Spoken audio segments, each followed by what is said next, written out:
Hey everybody, welcome to the Soul Purpose Project. I'm here with Taryn Strong doing an interview with her. Taryn, it's so great to have you here. It's so great to be here. Thanks for having me, Laurel. Oh, my pleasure. So, Taryn, first off, before we start, can you tell us a little bit about who you are and what you do right now? Yeah. So, as you mentioned, my name is Taryn, and I live in Victoria, British Columbia. And I am a yoga instructor here in town, and I'm really lucky. I teach some classes around town, some drop-in classes, and I also host retreats around mainly British Columbia, Alberta, as well as in Mexico. And my specialty is yoga for recovery. So I specialize in people that are looking for some extra tools and using yoga as a tool to complement their recovery from either addictions to substances or behaviors. And I also have a specialty in trauma sensitive yoga. So people that are recovering from trauma, whether it's physical or emotional or mental, that as well. And I'm also very lucky and very grateful to have a job in a medical aesthetics clinic. So a little bit of everything. Wow, busy girl. Yeah.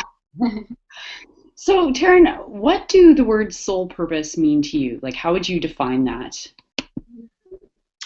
I love soul purpose. I hadn't heard of that term before until you had mentioned it.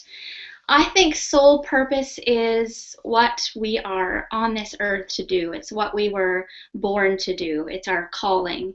It's yeah, it's why we're here. It's our purpose. Good answer. So, Taryn, do you know what your purpose is? I am so lucky that I do know what my purpose is, and it is teaching yoga. And I have been fortunate enough to know that for about, I guess, 10 years now. I was really, really lucky to learn that really, really young. And every year and even every yoga class that I teach keeps confirming that, yes, this is my purpose. Keep going. This is what I'm supposed to be doing. Wow. So, Taryn, do you think that everybody has a soul purpose? I do think that everybody has a soul purpose. I don't think that everybody discovers what their soul purpose is. I think maybe some people do know what their soul purpose is, but they're just not interested in pursuing it. Some people are very content not, which is great. They're happy doing that. And I do think other people, they just have different paths that they're on where they don't discover it. But to answer your question, I think everybody does. And it doesn't have to be something really profound either. And it doesn't have to be their job. I think that somebody's sole purpose could be something really, really simple, whereas other people's sole purposes might be something a little more in depth, I guess you could say. Cool, very interesting. So, Taryn, can you explain to us sort of what your process was around discovering your soul purpose? Like, how did that come about for you? hmm So when I was in high school and after high school, I decided I wanted to be a makeup artist. So I went to makeup school, and then I was really lucky to get a job at and manage a multi-billion dollar makeup and cosmetics counter for many years. And during that time, I discovered yoga. And I found myself, I started teaching it as well, and I found myself at my day job helping people feel really good about themselves on the inside, which was great and it was very rewarding. And with yoga, though, I was helping people feel amazing and confident and just truly spectacular from the inside out. And I just discovered that that made my soul sing, right? Like that was my soul purpose, was helping people discover how amazing and beautiful and wonderful they are through yoga and through more of a spiritual practice versus cosmetics, I guess you could say. Great, great. So, do you think in terms of your purpose, you're living it, and how do you know? Mm, good question. I am very lucky to be living my purpose. And how do I know? I know because every time I'm in a yoga studio, whether I'm taking a class or teaching a class, mainly when I'm teaching a class, of course, I know that that's exactly where I'm supposed to be.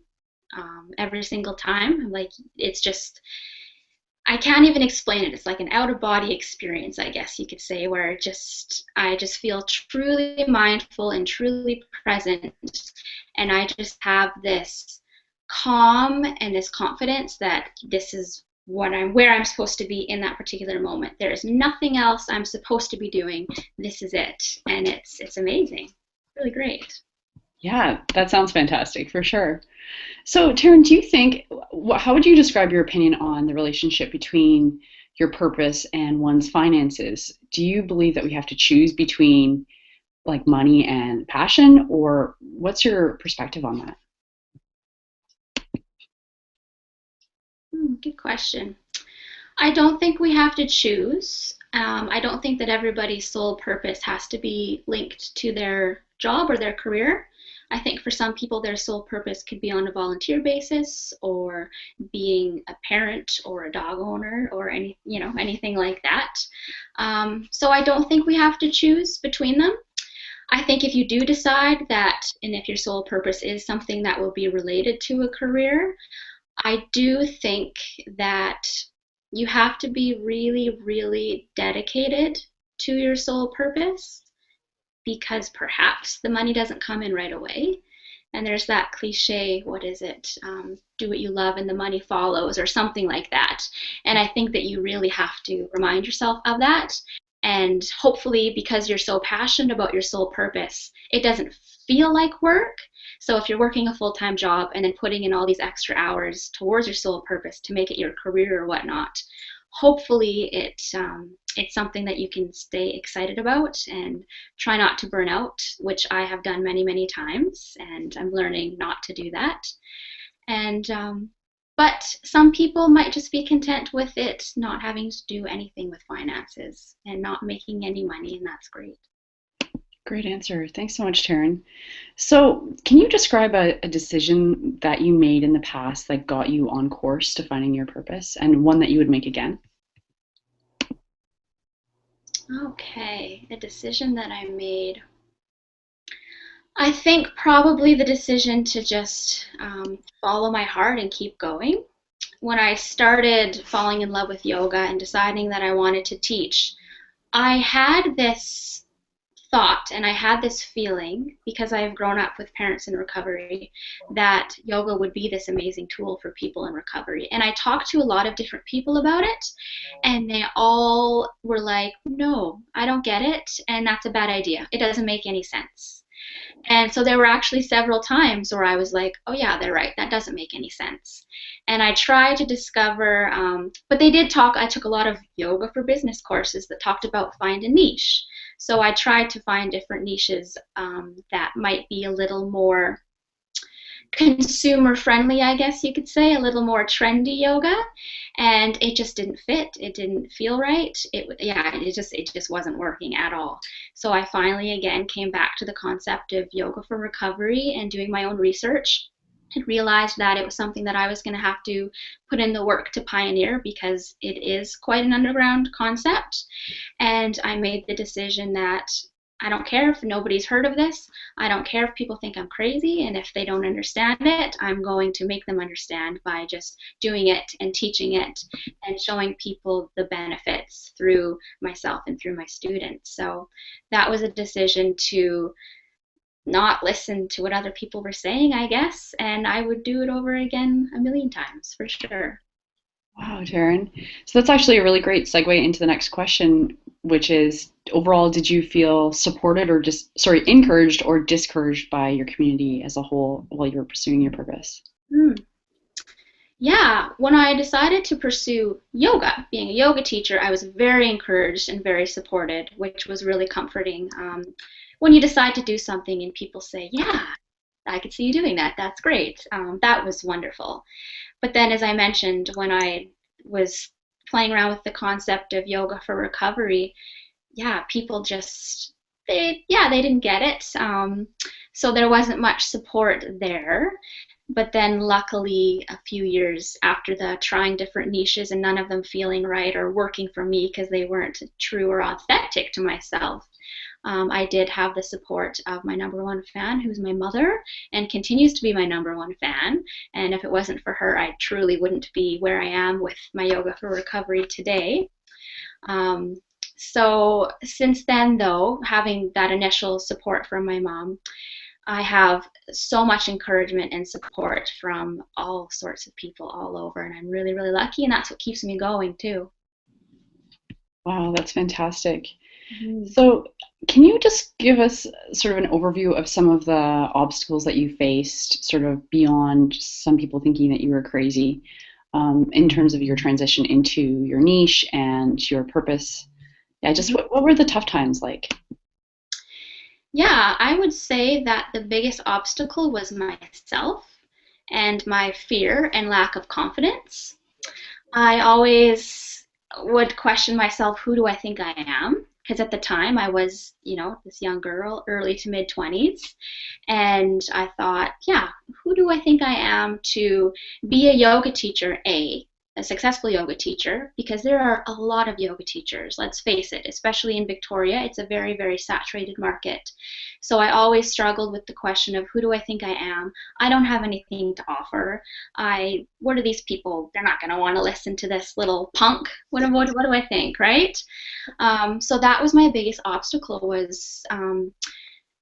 was knowing deep, deep, deep, deep down inside that this was my sole purpose and that this is what I'm supposed to be doing, and just no doubt about that. Yet at the same time, having no confidence in it whatsoever and not thinking I was good enough.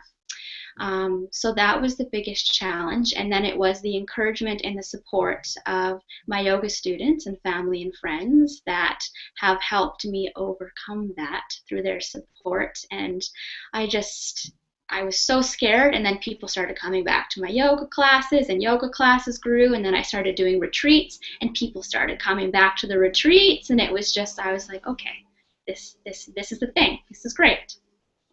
But it was Fantastic. So, what were some of the tools that you utilized to deal with tough times on an emotional level? Um, I guess the concept of having external encouragement, of course, would be helpful to overcome obstacles. But what about your internal resources or processes in terms of the emotional kind of the internal fears and stuff? well, this won't come as a surprise, but yoga was the tool, of course.